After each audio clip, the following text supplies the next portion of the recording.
Ang ating pamagatang po natin, pag-aaralan po natin, ang Diyos ay tapat sa kanyang pangako. Sabi po diyan, ang Diyos ay tapat sa kanyang mga pangako. So, alam niyo po, ang Diyos ito ay tapat po siya. So, sabihin mo sa iyong katabi, ang Diyos ay tapat. Sabi mo, ang Diyos ay tapat. Kasi alam niyo po, ang Diyos po natin tapat. Amen? Kasi kahit baliktarin mo yung tapat, pagkabasa mo, tapat ka rin. Tama po? Tapat. Baliktarin mo man siya, tapat pa rin ang pagkabasa. Amen? So alam niyo po, andun pa rin po yung tapat. Kahit baliktarin mo yan. Kahit anong gawin mong baliktarin yung tapat, tabling mo yung tapat na yan. Pag binasa mo pa rin yan, tapat pa rin yan, kapatid. Amen? Kasi kapag ang Diyos, alam niyo po, pag ang Diyos po natin ay kasi tapat po ang Diyos po natin, ano niyo po, mauunawaan po natin kung gaano katapat ang Diyos sa ating buhay. Tama po? Yes. Sino po naniniwala na tapat ang Diyos sa kanyang buhay? Amen. Lahat po ba tayo? Amen. Amen?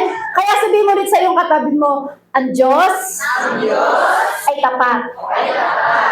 Ulitin mo sa kanya, yung madiin, ang Diyos ay tapat. Isa pa. Ang Diyos ay tapat. Isa pa. Ang Diyos ay tapat. Tanong mo kung nakabisado ng yung katabi. Nakabisado niyo po ba? Ano mo yung nakabisado niyo? Ang Diyos ay tapat. Amen, yan. Ang Diyos po ay tapat. Kasi alam niyo po, ang Diyos po kahit sa gitna ng hirap na dinaranas po niya, kahit minsan tinatalikuran natin ng Diyos, etong Diyos na to ay tapat pa rin sa atin. Amen? Kasi bakit po? So, sa pagiging tapat ng Diyos, binibigyan ka ng ating Panginoon sa isang pagkakataon na muling bumalik sa Kanya. So, kailangan, kung tapat ang Diyos sa atin, dapat madatnan din po tayo ng Diyos na tayo ay tapat sa Kanya. Amen? Amen po? Amen! Hindi ko alam kung paano ko sisimulan. Nakaka-bless po kasi. Nakaka-bless po kasi dumaan man yung bagyo pero nandito pa rin tayo na naglilingkod sa Panginoong Hesus. Amen. Sa kabila ng hindi natin pagiging tapat sa Diyos, pero ang Diyos naging tapat pa rin sa atin. Tama po? I-imagine niyo po yun, sa kabila ng hindi tayo naging tapat sa Diyos, pero itong Diyos na pinaglilingkuran natin, kailanman tapat sa ating mga anak niya. Amen? Amen? Mahirap po kasi sabihin na, tapat naman ako sa Diyos eh.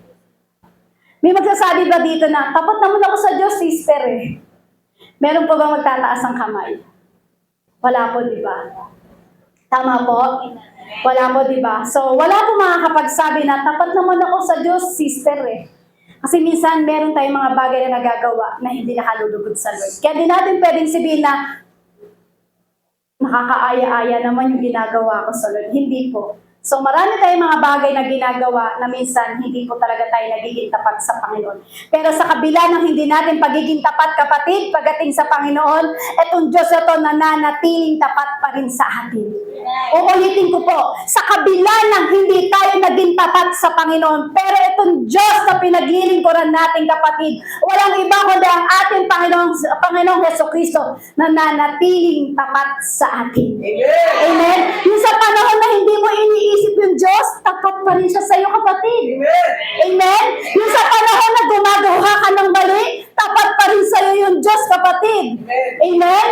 I-imagine niyo mo kung gaano katapat ang Diyos sa atin, tayo nagkakamali na. Sa panahon na hindi natin iniisip ang Lord, sa panahon na kinakalimutan natin ang ating Panginoong Hesus, pero itong Diyos na pinaglilingkuran natin, kapatid, ay tapat. Amen! Amen? Yung panahon na hindi natin siya makilala, yung panahon na hindi mo kilala ang Diyos, nung hindi mo makilala ang Diyos, kapatid, tapat na siya sa iyo eh. Amen? Naalala niyo po ba?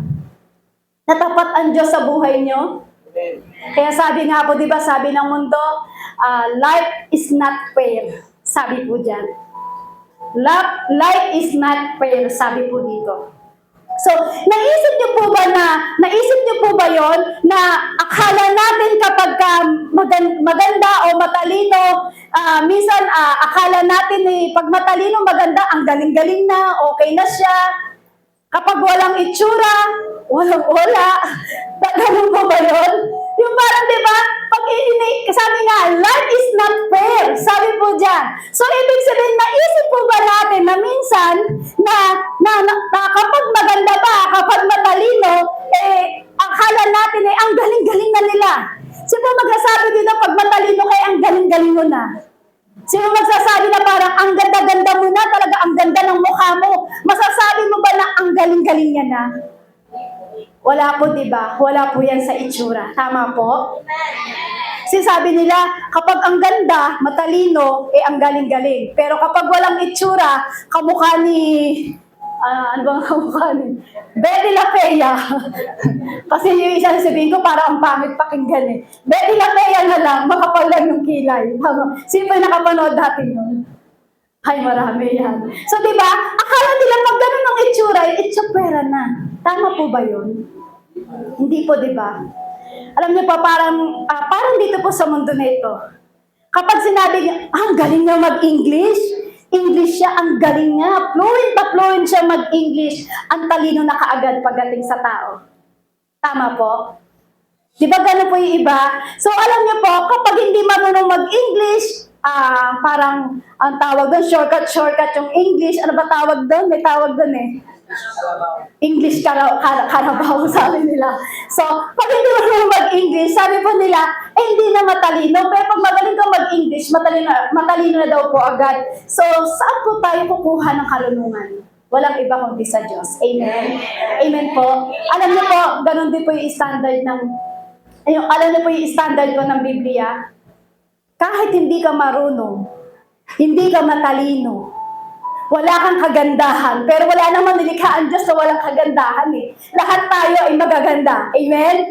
So alam niyo ba ang standard po ng Biblia? Kahit di ka marunong mag-English, di ka maganda, hindi ka marunong, pero yun yung ginagamit ng Diyos eh. Amen? Sabi po sa Biblia, sabi po dyan, ang sino man daw po mga matatalino ay binabaksak. Ang sino man daw po nagpapakumbaba ay siyang ibinababa. Sabi po dyan. So, ibig sabihin po, kailangan sa mundo po kasi natin, kailangan maging tapat tayo pagdating sa Lord. Amen? Hindi po sinabi na, pag ikaw naging tapat sa Lord, kailangan magaling ka mag-English, maganda ka, hindi kapatid. Sa lahat po tayo ay gagamitin ng ating Panginoong Jesus. So, kailangan lang po, maging tapat po tayo sa ating Panginoong Jesus. Amen? Amen po. Palakpakan po natin muli ang ating Panginoong Jesus. Kasi natatandaan ko po, yung isang, kumbaga yung isang tao, sabi niya, ay, yaman-yaman naman. Ay, yaman naman ito. Kung sino pa yung mayaman, siya pa yung pinapayaman. Di ba gano'n po yung mga sinasabi ng ibang mga tao? Ang yaman niya lang. Kung sino pa yung mayaman, siya pa yung pinapayaman. Tapos kung sino yung hindi mayaman, yun ang hindi yung mayaman. Alam niyo po kapatid, yayaman ka kapag ikaw ay sumasampalataya pagdating sa ating Panginoong Jesus. Amen? Naalala ko nga rin po, meron po isang nanay na testimony. Sabi niya, bakit ako? Sabi niya, bakit Lord? Ba't sa akin nangyari to? Bakit yung anak ko lagi nagkakasakit? Bakit siya? Hindi. Bakit siya? Ba't yung anak niya? Okay. Kasi kapatid, nananampalataya tayo sa Lord. Amen? Amen? Pinapakita ko po sa inyo, hindi po yung sinasabi ng life is not fair. Pinapakita ko po yan kasi pag ikaw ay mananampalataya sa ating Panginoong Hesus, magiging tapat ang Diyos sa buhay mo. Amen? Amen po? Dapat mananampalataya tayo sa Lord. Tama po? Yan, umi-echo. Umi-echo yung boses natin.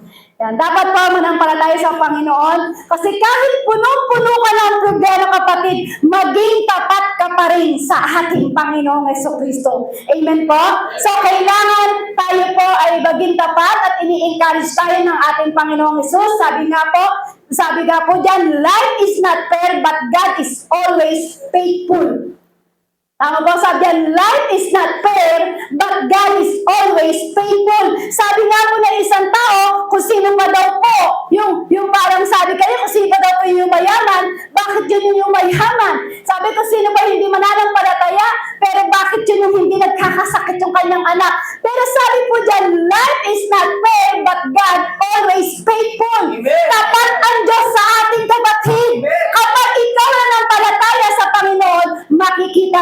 kapatid, tapat ang Diyos sa iyo. Amen. Kasi minsan nagtatanong tayo, Lord, alam mo ba, Lord, kung ano yung nangyayari sa akin?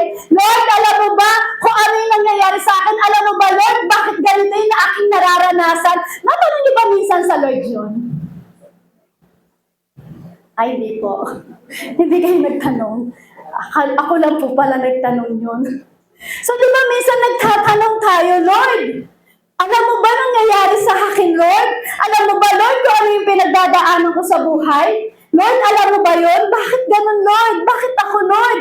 Bakit ito yung nararanasan ko, Lord? Bakit ito yung nangyayari sa akin? So, alam niyo po, minsan tinitignan ng Lord, sa kabila ng ganung nangyari sa buhay mo, magiging tapat ka pa rin kaya sa Lord. Uulitin ko po, sa gitna ng maraming problema, sa gitna ng maraming kaguluhan sa buhay mo, o anumang problema na dumarating sa buhay mo, tapat ka pa rin kaya sa Lord. Alam niyo ba kung bakit ko po tinatanong? Sabi diyan, life is not fair, but God always faithful. So, ibig sabihin, kahit ikaw, kapatid, anumang ginawa mong pagtalikod sa Lord, anumang mga bagay na hindi magandang ginagawa mo sa harapan ng Diyos, anumang pagkakamali mo, kapatid, tapat pa rin ang Diyos sa'yo. Bakit? Binibigyan ka ng Diyos na ito na maging bumalik muling anak niya para sa Kanya. Amen?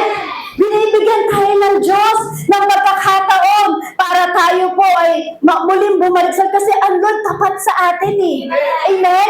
Kahit ano pa yung pagtalikod natin, ano pa yung ginawa nating mali, pero ang Diyos na to tapat. Kaya dapat may pangako ka na pinangahawakan mo pagdating sa Panginoong Hesus. Amen?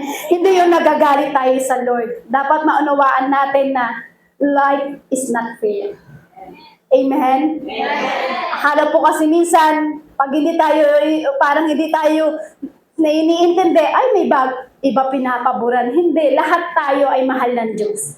Amen? Kasi marami nagsasabi, siya lang naman yung anak ng Diyos eh. Siya lang naman yung pinapaboran, ako hindi. Hindi po, lahat po tayo ay mahal ng Diyos at walang pinapaboran ang ating Panginoong Hesus. Kasi bakit? God is always faithful. Amen? Sabihin mo na malakas, God is always faithful. God is always faithful. Kaya dapat kung ano yung pinangahawakan mong pangako ng Diyos, panghawakan mo na yan sa buhay mo, kapatid. Kung ano yung pangako na pinangahawakan mo sa Panginoon, sabi dyan, God is always faithful. Panghawakan mo na kung ano yung pangako na yun. Amen? Bakit? Sabi ko doon, life is hard, God is good. Faithful. Pakibasa po ng malakas. Life is hard, but God is good. Faithful. Sino ba magsasabi dito na easy ang buhay? May magsasabi ba dito na easy lang naman yung buhay, sister?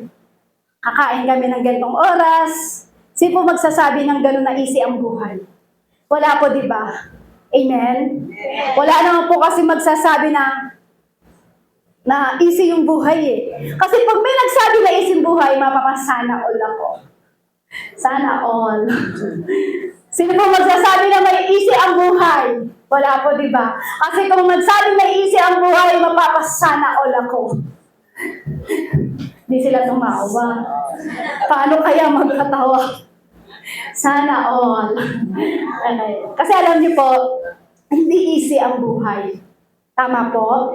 Hindi easy ang buhay kasi pag sinabi mong easy ang buhay, mapapasana all ka talaga. Kaya lang talaga, ang buhay natin, life is hard.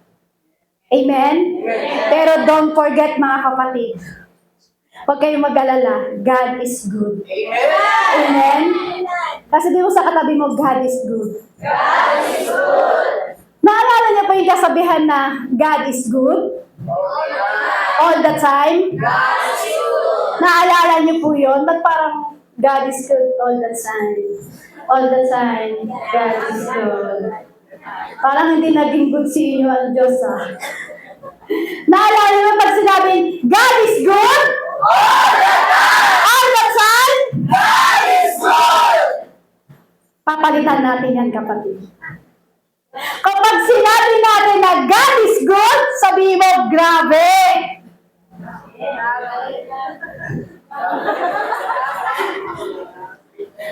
Hello, nandiyan pa po kayo? Hi! Nandiyan pa sila sa Lord. Amen. Pag sinabing God is good, grabe talaga. Kapag sinabing grabe, ang isisigaw natin, sobra-sobra. Ready na po kayo? O, doon tayo sa original. God is good? All the time? God is good? Grabe? Sobra-sobra ang tapat ng Diyos sa'yo, kapatid! Sobra-sobra! Grabe! Kahit hard, pero faithful pa rin ang Diyos. Diba? Sabi po dyan, life is hard, but God is good, faithful. Grabe! Sobra-sobra ang faithful ng Diyos sa atin. Totoo naman po, diba? Hanggang ngayon sa buhay naman po natin eh. Pagkagising mo pa lang sa umaga, ano mo yung gagawin natin? Lord, salamat Lord. Napakabuti mo, Panginoon, kasi may bago akong hininga. Faithful ang Lord. Amen? Kaya grabe ang Diyos. Paggising mo pa lang sa umaga, Lord, salamat sa bagong hininga. Salamat sa panibagong lakas, Lord. Sobra-sobra ka ako maging tapat sa amin, Lord. Sobra-sobra ka ako magpala sa aming buhay. Grabe, Lord. Sobra-sobra ang katapatan mo sa aming buhay. Amen? Hindi ko ba tapat ang Diyos sa iyo, kapatid? Yung bigyan ka lang ng hininga, paggising mo sa umaga, panibagong hininga, paggising mo pa lang sa umaga, may lakas kang babangon, hihikab-hikab ka. Lord, grabe ang pagpapala mo! Sobra-sobra! Amen? Sabi nga ako sa ikalawang Pedro chapter 1, verse 3 to 4, sabi po dito, ay sa kanyang kapangyarihan ay pinagkaloob sa atin ng Diyos ang lahat ng bagay na nauukol sa buhay at sa pagkamaka-Diyos. Sa pamamagitan ng pagkakilala niya na tumawag sa atin, sa pamamagitan ng kaluwalhatian at kapangyarihan. Sa pamamagitan nito, ibinigay niya sa atin ang kanyang mga mahalaga at dakilang pangako upang sa pamamagitan ng mga ito ay makababahagi kayo sa banal na kalikasan ng Diyos. Yamang makaiwas kayo sa kabulukan na nasa sanlibutan dahil sa masamang pagnanasa, nakabahagi kayo sa kabanal-banalan ng Diyos. Ito daw po kasi yung hindi maunawaan ng maraming tao, yung parang yung dakilang pangako ng Diyos. Marami po kasi ngayon sa panahon natin, hindi na naniniwala sa pangako ng Diyos. Meron po ba dito na hindi naniniwala sa Diyos? Sa mga pangako ng Diyos, meron po ba dito sa atin? Praise God, wala po. So, sa panahon po kasi ngayon, marami ng mga tao na hindi na naniniwala sa mga pangako ng Diyos. Kaya sabi nga po, di ba, ni Apostol Pablo po, sabi po doon, huwag tayong umayon sa takbo ng mundong ito. Sabi po, di ba, mag-iba na po tayo. Sabi po ni Apostol Pablo doon. So, alam niyo po kasi kapag umaayon po tayo sa mundong ito, hindi natin mararanasan ang pangako ng Diyos. Kaya sabi nga po, di ba, marami daw pong tao sa panahon ngayon hindi na naniniwala sa pangako ng Diyos. Kaya pala sinabi ni Apostol Pablo, huwag na kayong umayon sa takbo ng ito kasi sa mundong ito. Kasi kapag umayon tayo sa takbo ng mundong ito, hindi mo mararanasan ang pangako ng Diyos, kapatid. Amen? Amen? Kaya sabi, huwag daw po tayong aayon sa sanlibutan ito kasi hindi natin mararanasan ang pangako ng Diyos. Kaya lang po minsan, tayo po ang may problema. Tayo ang may problema, kapatid. Kasi minsan, hindi na tayo naniniwala sa pangako ng Diyos. Alam niyo po, ang daming promise ng Lord. Sabi po dyan, there are over 3,000 promises in the Bible. Marami ang pangako ng Diyos. Hindi lang isa, hindi lang dalawa, hindi lang 10, hindi lang 100. Sabi dyan, 3,000 ang pangako ng Diyos. So, ang dami. So, ikaw ba sa 3,000 na yan, ilan ba yung pinangahawakan mong pangako ng Diyos? Isa? Dalawa? Kapatid, pag isa, dalawa lang ang pinangahawakan mong pangako ng Diyos, ang dami niyan. Amen? Kaya alam niyo po kung iisa-isahin po natin yan, yung promises ng Lord. Gusto niyo po ba isa-isahin natin yung promises ng Lord, 3,000? Pag inisa-isa po natin yan, baka isang linggo tayo dito. Ayaw talaga nilang umiti. Sige, magsasalita na lang po ako. Amen? So alam niyo po, maraming pangako ang Diyos. Amen? So marami kang pwedeng panghawakan sa pangako ng Diyos. Kaya sabi nga po sa Joshua, chapter 21, verse 45, not one of all the Lord's good promises to Israel failed, everyone was fulfilled. Na alam niyo po, nang binabasa ko po ito, nang inaaral ko po, sabi ko, Lord, sabi mo dito, not one of all the Lord's good promises that Israel failed, everyone was fulfilled. Pag sabi ko, Lord, parang gusto kong palitan yung Israel. Sabi ko, Lord, parang gusto ko not one of all the Lord's good promises, ni sila failed, everyone is fulfilled. So alam mo kapatid, pwede mong palitan yung Israel. Kasi yung Israel tayo yan. Amen? So sabihin mo nga, isigaw mo kung ano yung gusto gawin sa inyo ng Diyos. Palitan mo ng Israel, bahala ka kung sinong pangalan ang ilagay mo o anong pamilya. Kasi sabi diyan, not one of all the Lord's good promises. Kasi mahalaga po, dinideklara niya yan. Amen? Deklarasyon po yung ginagawa po natin kasi tayo yung Israel. Kaya nga po, diba, sabi ko, not one of all the Lord's good promises, ni sila, failed, everyone was fulfilled. Kasi gusto ko, lahat ng pangako ng Diyos mararanasan ng pamilya ni sila. So, dapat kapatid yan o kapatid, i-fulfill na din sa'yo kung ano ang promise ng Lord. Kung ano yung pinangahawakan ng pangako ng Diyos, mapulpid sa'yo ng Lord. Amen? Hindi niyo po dineklara. Maganda po kasi dinideklara po natin yung kasi kung ano ang dinideklara mo, yun ang tutuparin ng Diyos. Amen? Kasi alam niyo po, ito po kasi yung gustong gawin po sa atin ng Diyos eh. Yung marami tayong pinangahawakan na pangako ng Diyos po sa atin. Kasi yun po yung kapangyarihan na mararanasan po natin pagaling sa Lord. So, sino po dito yung gusto niya mapulpid yung mga pangako ng Diyos sa Kanya? Lahat po tayo, amen? Amen po. Hindi lang po kasi magsasabi, ay ako yoko. Anong gagawin mo kapatid ko? Ay, may pangako ng Diyos. Kasi kung titignan natin, di ba, napupulbid po ang pangako ng Diyos kapag tayo po ay naniniwala sa Kanya at tayo po ay nananampalataya. Kaya lang, paano mapupulfilled yung pangako ng Diyos sa'yo kung tulala ka pa rin kapatid?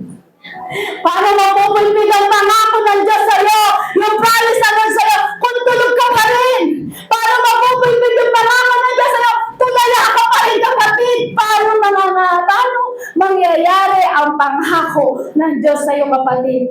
Kapag hindi kasi ikaw na parang nagdideklara, parang sinasabi mo, hindi ka naniniwala sa pangako ng Diyos. Sabi nga po sa Number chapter 23 verse 19, God is not a man, so He does not lie. He is not human, so He does not change His mind. Has He ever spoken and failed to act? Has He ever promised is not carried it through? Sabi ko dito. So alam niyo po, kailanman ang Diyos po ay kailanman hindi sinungaling. Hindi katulad po ng tao. Meron po ba ditong pangako ang Diyos na hindi niya tinupad sa buhay mo, kapatid? Wala po, di ba? Lahat po tinutupad po yan ng Diyos. So alam niyo po, kung ganun po yung kaisipan ng maraming tao, may dalawang bagay lang po ako na parang gustong sabihin sa inyo na parang may dalawang bagay akong isasagot. Sabi diyan, di ba, kailanman hindi maging sinungaling ang Diyos. Lahat ng pangako niya ay tinutupad niya. So, ang tanong ko po, di ba, meron po ba dito na hindi tinupad ng Diyos sa kanyang pangako? Siguro may isasagot po ako doon, dalawa. Kasi, siguro po, una, yes. But wait, baka may tinuturo lang naman ang Diyos sa iyo, kapatid. Sinasagot ng Diyos, yes, pero wait ka lang. Baka may tinuturo ang Diyos kung bakit parang lahat ng prayer mo hindi pa natutupad kasi may tinuturo lang siguro ang Diyos. Pangalawa, ang sagot ko po doon, no. Baka dahil hindi yun yung plano ng Diyos sa iyo. Amen? Kasi sabi po dyan, kailanman hindi naging sinungaling ang Diyos. So, ibig sabihin, kung sinasabi ng iba, hindi natutupad yung pangako ng Diyos, Yun lang po siguro yung may sasagot ko. Una, yes. Kaya bakit yes? Kasi baka may tinuturo lang ang Lord at kailangan matutunan mo at may inaayos ang Diyos sa iyo para yung pangako ng Diyos ay matupad sa iyo. So, ibig sabihin niyan, yes. Pero sabi niya, but wait. Matuto kang maghintay sa pangako ng Diyos kasi may inaayos ang Diyos sa iyo kung bakit hindi niya agad tinutupad ang promise ng Lord sa iyo. Amen? Siguro pag sinabi mo, kasi baka, yun nga lang po, baka hindi yun ang will sa atin ng Lord. Amen? Baka si Kuya Will. Pero alam niyo po, no, kasi baka hindi yun ang magandang plano ng Diyos sa atin kung bakit hindi tinupad. So, marami kasing mga tao na minsan naiinip sila. Amen? Kaya sabi nga po ni Apostol Santiago po, di ba? Sabi po dyan, minsan hindi tinutugon ng Diyos sa iyo ang panalangin mo. Kasi bakit? Minsan wrong motive. Kung bakit hindi tinutugon ng Diyos ang ating panalangin kasi baka minsan wrong motive na ang puso natin. Baka hindi na tama ang puso natin. Kung bakit sinasabi mo, Lord, ang tagal naman. Ang tagal ng prayer ko, Lord, siguro kaya hindi binibigay ng Diyos kasi baka may wrong motive pa sa atin. Baka may problema ang puso natin pagdating sa Lord. Tama po ba? Ba't parang natahimik po kayo? Tanongin niyo ba yung katabi, anong kalagayan ng puso mo ngayon? Ano po sagot? Masaya. Masaya na po yung lagay na yan. Pag ganyan po yung saya, ayoko maging masaya. Yan. So alam niyo po, kung bakit minsan hindi tinutupad ng Diyos ang kanyang pangako, baka minsan may problema ang puso natin. Kung bakit yung pangako niya minsan hindi natutupad, hindi natin nararanasan. Kasi baka ang puso natin minsan wrong motive. Sabi nga po sa unang hari, chapter 8 verse 56, purihin ng Panginoon na nagbigay ng kapahingahan sa mga mamayan ng niyang Israelita. Ayon sa kanyang ipinangako, tinupad niya ang lahat na ipinangako niya kay Moises sa kanyang lingkod. So lahat daw po ng promises ng Lord ay natutupad. Walang promises ang Lord na hindi natutupad. So kaya lang hindi natutupad ang promise ng Lord kasi baka minsan ang puso natin ay hindi tama. Baka ang puso natin minsan ay may problema. Kaya kung bakit minsan hindi mo maranasan agad ang promise ng Lord sa iyo, kapatid, kasi minsan wrong, baka may wrong motive pa tayo. Amen? So lahat po ng pangako ng Diyos ay natutupad po yan. Kaya nga mga kapatid, di ba? Kung may pinangahawakan kang pangako ng Diyos, so kailangan pang hawakan mo yun hanggang sa dumating ang Lord. Kasi kalat na po at maingay na po sa mundo ngayon na sinasabing malapit na ang second coming. So kapag malapit na ang second coming, talagang papalapit na at dumating ang ating Panginoong Hesus, ano bang pangako ng Diyos sa iyo, panghawakan mo yung kapatid, para pagdating ng Lord, matutupad ang pangako niya. Nasabi ng Lord, I will never leave you, nor forsake you. Alam niyo po ako, sa tagal ko pong naglilingkod na po sa Lord, na 20 years na naglilingkod na po ako sa Panginoon, ito lang po talaga yung unang-unang verse na talagang pinanghawakan ko at yung pangako ng Diyos. Yung sinasabi na, I will never leave you, nor forsake you. Hindi po nawawala, lagi po yan tuwing ako po yung mag-share ng salita ng Panginoon kasi ito po talaga yung tinupad ng Lord na pangako niya sa mga anak niya. Dumating kasi sa panahon, naiklihan ko na lang po, dumating sa panahon na talagang kailangan ko ang tulong ng Diyos. Pero alam niyo po, doon pinakita at tinupad ng Diyos ng pangako na pinanghawakan ko sa pangako ng ating Panginoon. Yung I will never leave you, nor forsake you. Tinupad ng Lord po yun. So kapatid, malapit nang dumating ang Panginoong Hesus, ano ang pangako ng Diyos, panghawakan mo na yan. Amen?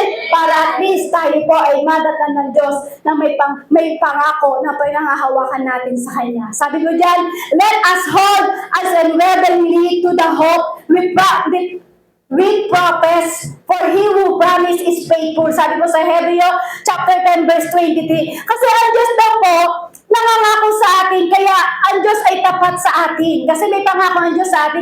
Kaya sabi nga po, diba, panghawakan mo ang pangako ng Diyos. Kasi kaya sabi ko nga po, diba, i-declare nyo. Kasi kung ano yung dinideclare mo, pinangahawakan mo ang pangako ng Diyos. Halimbawa, diba, ikaw, meron ka parang, Lord, gusto ko ng 1M, Lord. Gusto ko ng 1 million. Gusto ko ng pera. mo yon. Amen? So kaya lang, tapos sabi mo, dumaan na isang linggo, Lord, ang tagal. Lord, dumaan na isang buwan, Lord, ang tagal naman, grabe naman. Lord, tumagal ang isang taon, Lord, sobra-sobra naman. Diba? Parang lagi, alam niyo po, ang bilis mo magbago. Kakapray mo lang, gusto mo meron ng one time agad. Hindi ganun. Alam mo, minsan rin pa ang sakit ng tao. Minsan, ang bilis magbago. Hindi marunong maghintay sa pangako ng ating Panginoon. So sabi nga po, God wants us to learn on His promises. He wants us to stand to them and count on them. Sabi po dyan. Sabi po dyan, some of God great and precious promises. Sabi po ng ating Panginoong Jesus dyan, sabi dyan, some of God's great and precious promises. Wow. Amen? Grabe. Wow. Sobra-sobra. Amen? So ano po ba ang pangako ng Diyos? Number 1. I will build my church. I will build my church. Sabi po dyan, sino ba yung church na yan? Walang iba kundi tayo. Amen? Sabi nga po sa Matthew chapter 16 verse 18, upon this rock I will build my church, and the gates and Hades will not overpower it. Sabi po dito. So, ang church daw po ay walang iba kundi tayo. Walang kinalaman ng church sa bahay na ito. Walang kinalaman ng church sa stage na to. Walang kinalaman ng church sa mic na hawak ko. Walang kinalaman ng church sa instrument na nakikita niyo sa lugar nito. Alam niyo po ba, wala pong kinalaman ng church sa dancing. Wala pong kinalaman ng church sa choir. Walang iba kundi ikaw yun, kapatid. Ikaw ang church. Upon the rock I will build my church. Ikaw yung itinatayong templo ng Diyos. Ikaw ang templo ng Diyos, kapatid. Amen? Ako, ikaw, tayong lahat, tayo ang build church ng Panginoong Jesus. Amen? Amen po? So, alam niyo po, hindi po kasi mangyayari ang gawain ng Panginoon, kundi tayo ang kanyang church. Amen po? Dahil ang Diyos po kasi, siya yung nagbibuild ng church. Walang iba kundi ikaw ang tinatayo ng Diyos. Kaya sabi nga po ng una, di ba, maraming pangako ang Diyos. Kaya sabi pa, hawakan mo ang pangako ng Diyos kasi ikaw yung church eh. Amen? Ikaw yung church. Ikaw yung binibuild ng Diyos. Ikaw yung itinatayo ng Diyos. Amen po? Amen po? Kasi kapag ang Lord, pag siya ang nagtatag sa'yo, kapatid, wala kahit anong sakit na pwede kang pabaksakin.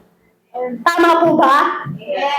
Pag ang Diyos ang naging pundasyon mo, kapag ang Diyos na sa Jesucristo ang nagtatag sa'yo, kapatid, wala mang anong sakit, walang anumang karamdaman, walang anumang sakuna, walang anumang kaguluhan na pwede kang pabaksakin, kapatid. Bakit? Sabi ng Lord, I will build my church. Ikaw yun, pinatatatag ka ng Diyos. Ikaw ang templo ng Diyos. Ikaw ang church ng Diyos. Amen? Walang anuman sabi na pwede tayong pabaksakin. Walang anuman na para ikaw ay batuhin. Tama po? Walang anuman na kinalaman sa mundong ito na dumarating sa buhay mo na pwede kang patumbahin. Bakit? Kasi si Kristo ang pundasyon mo. Si Kristo ang nagtayo sa'yo. Si Kristo ang nagbibuild sa'yo. So, hindi itong church na to, kundi ikaw ang church ng ating Panginoon. Amen? Amen? Kaya walang pwede magpatumba sa'yo, kapatid. Walang pwede magpabaksak sa'yo kasi si Kristo ang nagtatag sa'yo. Amen? Kaya walang anuman pwede magpabaksak sa'yo. Walang anuman ang pwede napatumbahin ka, kapatid. Kahit anong problema yan, walang anong pwedeng ikaw ay babaksahin. Kahit anong gawa ng kaaway. Kahit anong gawa ni taning. Kahit sobra-sobra ang ginawa ni Satan para ikaw ay pabaksakin. Pero dahil si Kristo ang nagtatag sa'yo, dahil si Kristo ang pundasyon mo, dahil si Kristo, ikaw ang church, hindi ka kayang pabaksakin ng demonyong ito. Amen? Amen? Dahil si Lord eh. Si Lord ang nag-build sa'yo, kapatid. Kahit anong problema. Minsan po kasi mahirap tayo minsan Pag tayo po ay may problema, tayo po ay bumabaksak na. Pero dahil ikaw ay templo ng Diyos, ikaw ang church ng Diyos, ikaw yung binid niya, ikaw yung tinatag niya, si Kristo ang pundasyon mo. Sabi ng Diyos, ang pangako niya, walang pwedeng magpabaksak sa iyo, kapatid. Amen? Amen po? Parang katulad ng bahay na ito, huwag naman in Jesus' name. Ang tanda, siguro mas matanda sa atin itong bahay na to. Sino po ba yung alam po dito na mas matagal po itong bahay na to? Matagal na po ito, di ba? Amen po. Parang ito, katulad po ito. Sa buhay po natin. Di ba itong bahay na to is matanda na. Matanda pa po sa atin. Siguro isang lindol lang kaya itong pabaksakin. Pero in Jesus' name, wag naman po. Halimbawa lang po, example ko lang po. In Jesus' name po, yan. Pero alam niyo po, ikaw, ako, tayong lahat, mga kapatid, tinatag ng Diyos, hindi ka kayang papaksakin. Amen? Ikaw yung tinatag ng Diyos, anak ka ng Diyos. Amen? Tinatag ka ng Diyos, ikaw yung church niya. So walang bagay na pwedeng magpabaksak sa'yo. Amen? Kahit linggo ng problema, kahit tsunami ng kabuluhan sa buhay mo, hindi ka kayang pabaksakin ng mga bagay na ito. Yan ang pangako ng Diyos. Pangako niya na hindi kita iiwan dahil ikaw ang church ko, patatagin kita. Pangako ng Diyos yan, kapatid. Amen? Amen po? Hindi yung parang yung buhay mo na parang may dumating na problema. Parang MMAK ka na. Maala-ala mo kaya. MMK, tama po ba? Yung parang, Lord, ano ba ito nangyayari sa akin? Lord, wala na akong pera. Pag bumas talaga na ako sa ko, walang naman, Lord. MMK na ang drama mo, kapatid. Parang maala-ala mo kaya ang drama mo, kapatid. Pero pangako ng Diyos dahil itinatag ka niya, dahil ikaw kanyang church, siya ang pundasyon mo. Sabi ng Lord, walang pwedeng magpabaksak sa'yo. Amen? Parang katulad na sinabi po dito, di ba po? Sabi po dyan, God closed the lion's mouth for Daniel. Pangako ng Diyos, iingatan niya tayo. So ano po ginawa po ng Diyos kay Daniel? Pinatigil niya yung bibig ng layon. Tama po? Tama po dyan, He parted the Red Sea for Moses. Kay Moises po. So, pangako ng Diyos, sabi niya, sige, iligtas mo ang mga Israelita, sasamahan ko kayo, gagabayan ko kayo, hindi ko kayo iiwan, ipababayaan lang hanggang sa hinati ng Diyos ang dagat. Sabi niya, grabe ang pangako ng Diyos. Sa mga kanyang mga disipulo, tayo ba kaya na tayo ang templo ng Diyos? He gave Sarah a baby. Sabi po dyan, ilang taon na ba nagkaanak si Sarah? 99.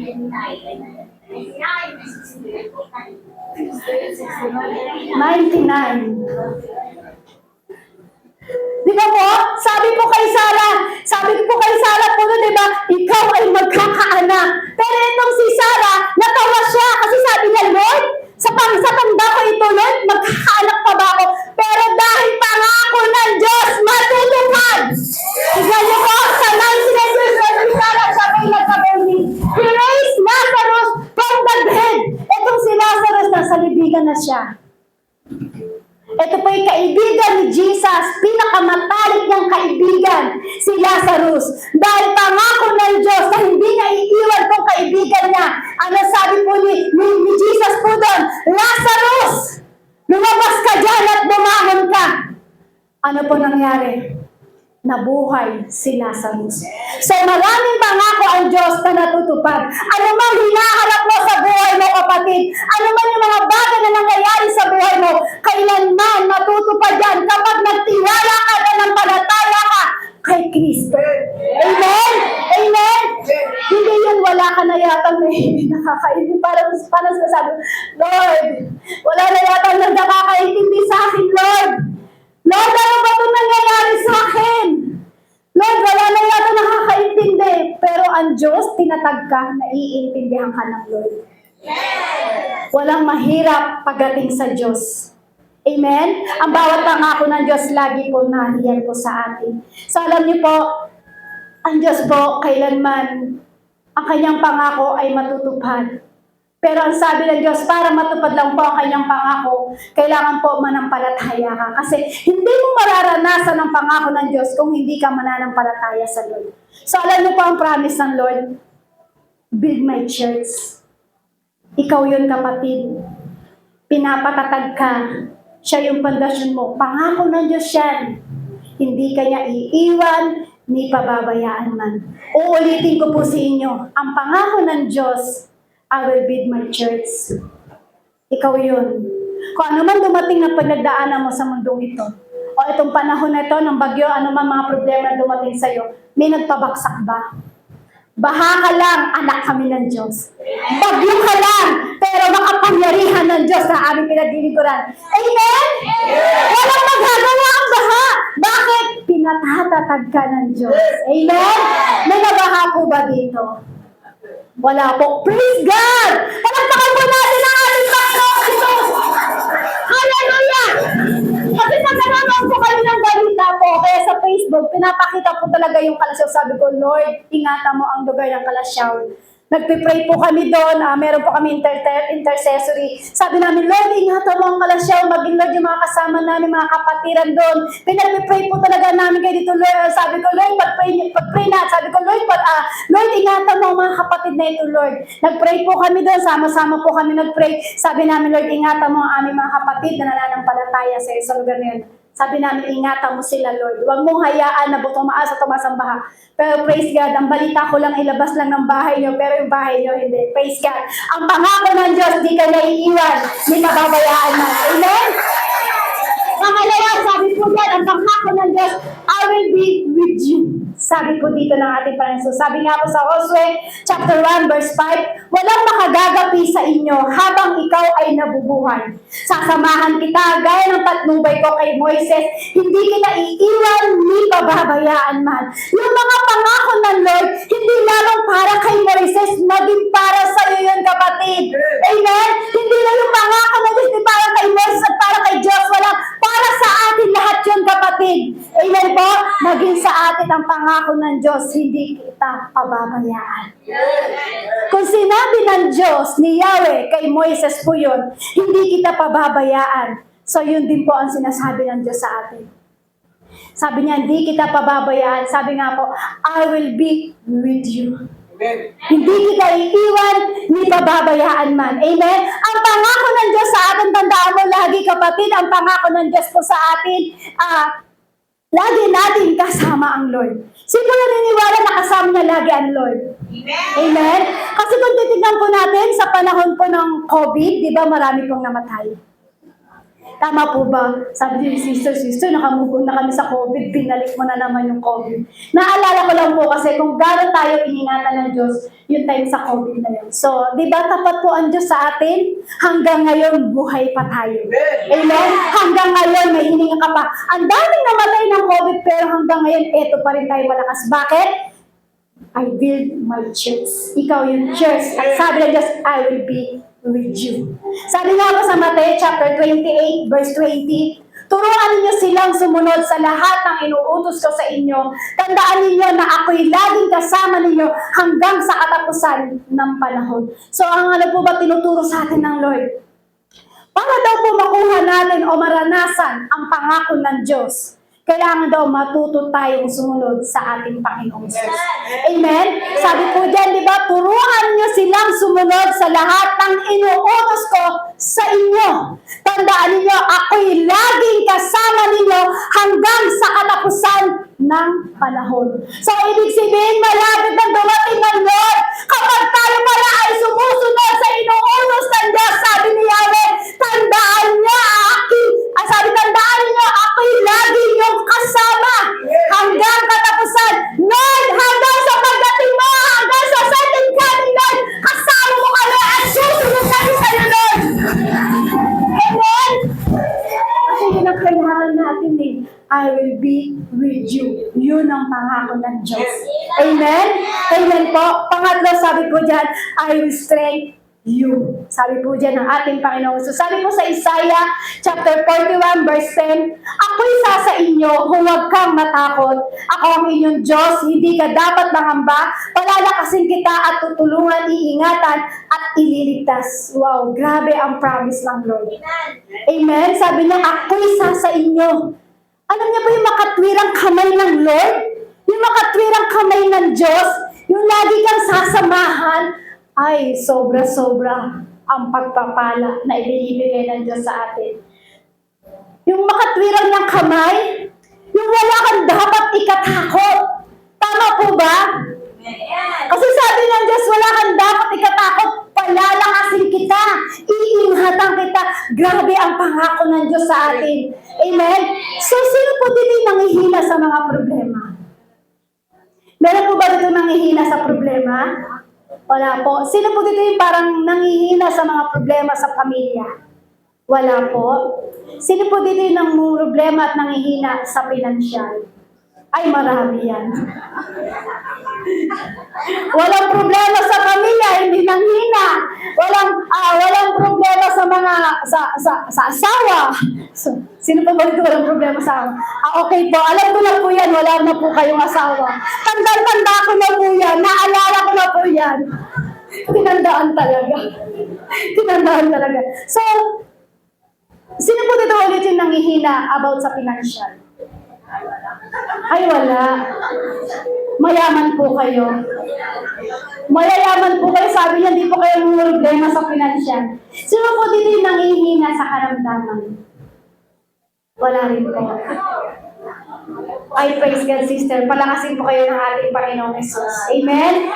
Amen? Kasi alam niyo po, ang Lord po kasi, sabi niya, iingatan. Sabi niya, tutulungan, iingatan, at ililigtas. So kung ikaw nanghihina sa problema mo sa pamilya, nanghihina ka sa pinansyal, nanghihina ka sa karamdaman, panghawakan mo ang pangako ng Diyos. Sabi ng Lord, ako isa sa inyo, huwag kang matakot. Ako ang Diyos, hindi ka dapat mangamba. Palalakasin kita, tutulungan, iingatan, at ililigtas. Amen? Amen? Palalakasin tayo ng ating Panginoon. So sabi nga po sa 2 Thessalonica chapter 3 verse 3, ngunit tapat ang Panginoon, siya ang magpapatatag at mag-iingat sa inyo laban sa masama. Napakasarap na panghawakan na verse na ito. Ngunit tapat ang Panginoon, siya ang magpapatatag at mag-iingat sa inyo laban sa masama. Katotoo lang po, marami po kasing masasamang tao na sa mundo. Amen. Huwag mo tignan yung katabi mo, hindi yan masama. Ang ibig naman sabihin, marami na pong masasamang tao sa mundong ito. Amen? Bakit po? Yun yung mga taong hindi nakakakilala sa Diyos. Amen po? Dati tayong masama nang hindi natin kilala ang Diyos. Dati tayong kaaway ng Diyos nang hindi pa po natin kilala ang Diyos. Pero nakilala natin siya, tayo binago ng Diyos at pinanghawakan natin ang bawat pangako ng ating Panginoon sa atin. Amen? So marami pong mga masasamang tao sa mundong ito na siguro po hindi sila nakakilala sa Diyos, pero ikaw na nakakilala sa Diyos. Ikaw yung pinatatag ng Diyos. Ikaw yung iningatan. Ikaw yung iniligtas ng Diyos. Dahil tapat ang Diyos, iingatan ka, kapatid. Tapat ang Diyos sa atin, iingatan ka, kapatid. Amen? Amen po. At naalala ko po, meron po isang testimony na doon po sa Manila. Itong babae na to, siya po ay naglalakad, galing po siyang work doon po sa Manila. So habang naglalakad po siya, may humatak po sa kanya at siya po ay malapit ng ma-rape. So, dinala po siya, hinatak po siya sa madilim na lugar. So, itong babae na to, malapit na po siyang ma-rape. Pero alam niyo po, habang malapit na siyang ma-rape, pero isa lang isinigaw ng babae nito. Kasi itong babae na ito is mananampalataya. Sabi niya, sa pangalan ni Jesus, pinapalayas ko ang espiritu ng rape. Alam niyo po, nang sinigaw po yun, ng babae na yun, natakot yung rapist. Natakot, nagtutumakbo po siya, nang natatakot siya, nahuli po siya. Tapos tinanong po yung lalaki, bakit hindi mo tinuloy. Sabi sa kanya. Sabi ng mga pulis, bakit di mo tinuloy yung pang-rape mo sa babae? Eh, nandun na, bakit hindi mo pa ginawa? Sabi ng lalaki na ito, sabi niya ganon, hindi ko po alam, nakaramdam ako ng takot sobra at maraming maliwanag na kapaligid sa akin na hawak-hawak na umiilaw na espada. Kaya nang sinigaw ng babae na ito, sabi niya, in the name of Jesus! In the name of Jesus! In the name of Jesus! Habang sinisigaw ng babae na yun, nagtatakbo ang rapist na yun. So ano po ibig sabihin? Kapag tapat ka na tinatawag mo ang pangalan ng Diyos, iingatan ka niya at tutulungan ka ng ating Panginoon Jesus. Amen? Amen po? Amen po? Kasi bakit? Hindi inalaw ng Lord, iningatan ng Lord ang taong iyon. So pag tayo pala itapat sa Lord, meron mang mga masamang nangyayari. Sabi nga po diyan, di ba? Sabi niya, mag-iingat sa inyo laban sa masama. Kapag tapat ka pala sa Lord, iingatan ka niya sa gawa ng masama ng mundo ito. Amen? Amen? Amen po. So, ibig sabihin yan, halimbawa po siguro, pagka ako po naalala ko po, nang kami po tumatawid, muntik na po kami masagasaan. Pero sabi ko, hallelujah! Hindi inalaw ng Lord. Iningatan po kami. Bigla pong pumreno yung sasakyan. Sabi ko sa inyo, malakas tayo sa Lord. Yun ang pangako ng Diyos. Kapag pinanghawakan mo ang pangako ng Diyos, hindi ka niya iiwan. Hindi ka tatalikuran ng Diyos. Hindi ka niya mababayaan. Amen po? Kasi ang Diyos ito kailanman ay tapat siya sa iyo, kapatid. Amen? Ano mang gawa ng evil, ano mang gawa ng demonyo sa mundong ito o sa iyo, kaya pag sinabi ng Diyos sa inyo, sabi niya, mag-iingat sa inyo laban sa masama kasi tapat ang Diyos po sa atin. Amen, kapatid? Tapat ang Diyos po sa atin. So, kailangan lang po ang puso natin ay dapat tapat din po sa ating Panginoon. So, sabi nga po sa Filipos chapter 4 verse 13, ang lahat ng ito'y magagawa ko dahil sa lakas na kaloob sa akin ni Kristo. Malakas ang loob ng babaeng marirape na isigaw niya ang pangalan ng Jesus kasi bakit? Pinagkalooban siya ng lakas ng loob ng ating Panginoong Kristo. Amen? Sabi ng Lord, I will be with you. Amen? So, number 4 po, I will pour out my spirit. Sabi po sa Efeso chapter 1 verse 13, sa pamamagitan ni Kristo, kayo rin ang nakarinig ng salita ng katotohanan ng magandang balita na nagdudulot ng kaligtasan at sumampalataya sa Kanya ay pinagkalooban ng ipinangakong Espiritu Santo bilang tatak ng pagkahirang sa inyo. Alam niyo po yung kapag tayo po ay puspos na po ng Holy Spirit, puspos ka na ng kabanal-banala ng Diyos po, so alam niyo po, tayo po ay nagiging maibigin na. Tama po ba? Kapag puspos ka na daw po ng Holy Spirit, ikaw ay maibigin na at mabilis ka na daw magpatawad. Sino po dito yung mabilis lang magpatawad? Ulitin ko po. Sabi po dyan, kapag puspos ka daw po ng Holy Spirit, ikaw ay maibigin na. Kapag daw puspos ka ng Holy Spirit, ikaw daw po ay mabilis lang magpatawad. Sino po dito yung mabilis lang magpatawad? Parang sabi nila, hindi ba, itaas yung kamay. Tapos bigla, amen. Pero ganyan pa, amen, no? Amen. Kasi daw po, magpuspos ng Holy Spirit, sabi nga mo dyan, fruit the Holy Spirit, love, joy, patience,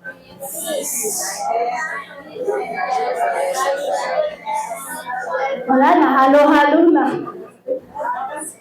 Kapag tayo po ay puspos ng Holy Spirit, nandun na yung love, nandun na yung joy, nandun na yung patience, nandun na yung self-control. Meron po ba daw nagpupunto na ng sarili niya?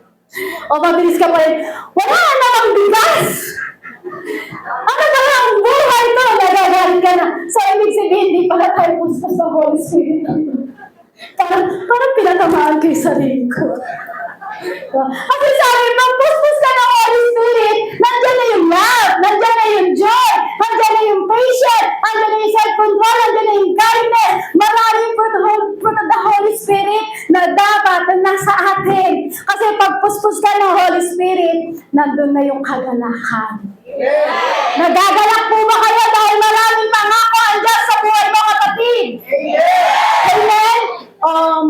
nalulungkot, laging mahina. Kapag lagi ka daw malungkot, lagi kang nangihina, laging nakasimbakol yung mukha mong ganyan. Yan, parang may simbakol ganyan. Yan, parang tigre. Diba? Pag nagalit ka, parang leon. Ibig sabihin daw po pala, pagka may gano'n ka pala, hindi daw po pala tayo puspos ng Holy Spirit. Sino ba yung tinamaan? Sabihin mo, ouch. Aray.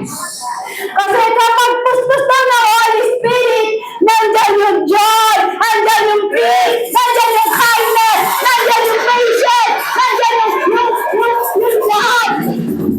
So dapat pala lahat tayo ay laging mapagmahal. Amen? Kasi yun daw po ang puspos ng Holy Spirit. Tsaka pag may Holy Spirit ka, puspos ka ng Holy Spirit, ang pangako ng Diyos sa iyo ay makikita mo. Amen? Kapag lagi kang malungkot, lagi kang mahina, lagi sinasabi mo, walang pera, wala kang Holy Spirit. Alam niyo po, sa panahon po kasi natin ngayon, marami na po kasi hindi naniniwala sa Holy Spirit. Sino po hindi naniniwala sa Holy Spirit? Amen. Praise God. Sabi nga po sa Gawa chapter 2 verse 38, sumagot si Pedro, pagsisihan ninyo at talikuran ng inyong mga kasalanan at magpabautismo kayo sa pangalan ni Jesucristo upang kayo'y patawarin at tatanggapin ninyo ang kalooban ng Espiritu Santo.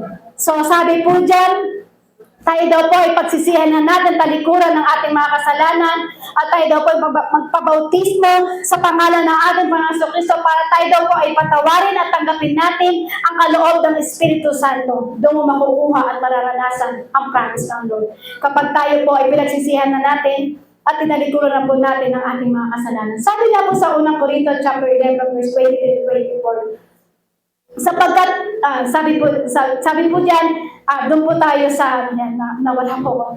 Doon po tayo sa, sinabi po diyan, pagsisihan ninyo, sabi po diyan, pagsisihan ninyo, talikuran ng inyong mga kasalanan, at magpabautismo kayo sa Panginoon Jesucristo. Kailangan talikuran na po natin ang ating mga kasalanan para tayo po ay patawarin ng Diyos at makuha natin ang kaloob ng Espiritu ng Diyos. Higit sa lahat, ang promise ng Lord sa iyo, kapatid.